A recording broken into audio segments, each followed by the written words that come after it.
Okay, here we go. Now I'm going to sew this together. I showed you how I marked it and how I trimmed it. And now I'm going to take these two ends and they go together like this.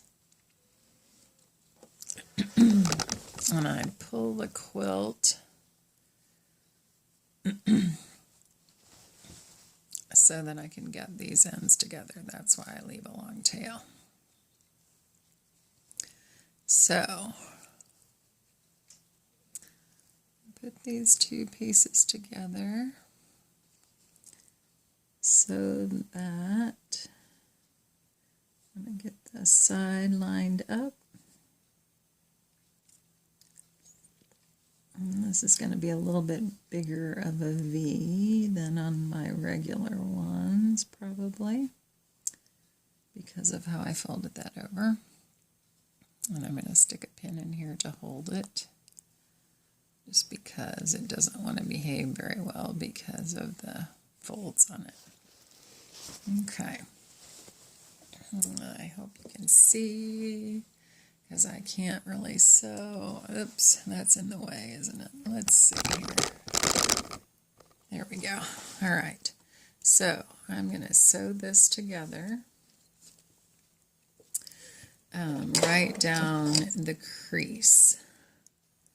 I'm not really paying attention to 1/4 inch. I'm just sewing down that crease. Keeping my edges lined up and sewing right down the fold so that I come out in the V. Now, clip my threads off.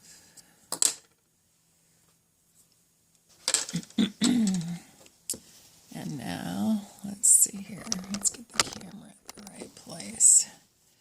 I take this, and rather than go to the ironing board, I just sort of finger press this open so that it's like my other seams.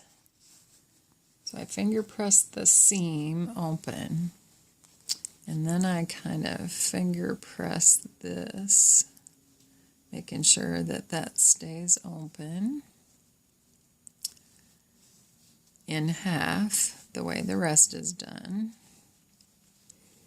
Then, as I pull this out, let's get the camera in the right place.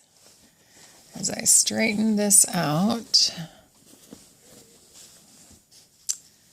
that should just perfectly fit right in there.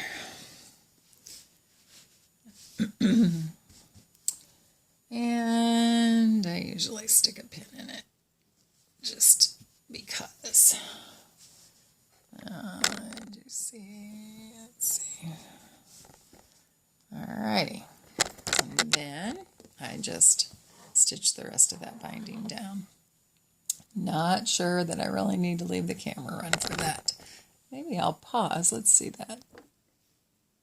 I switch the camera to the other side.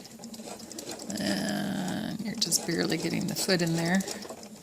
Anyway, you can see that as I finish up the seam,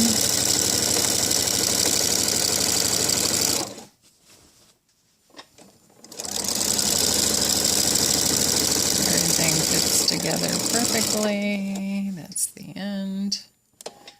Just a little.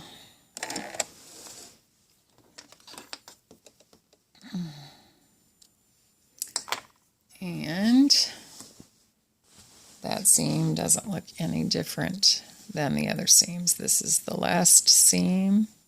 There's another one there, but they all fit together perfectly. The end.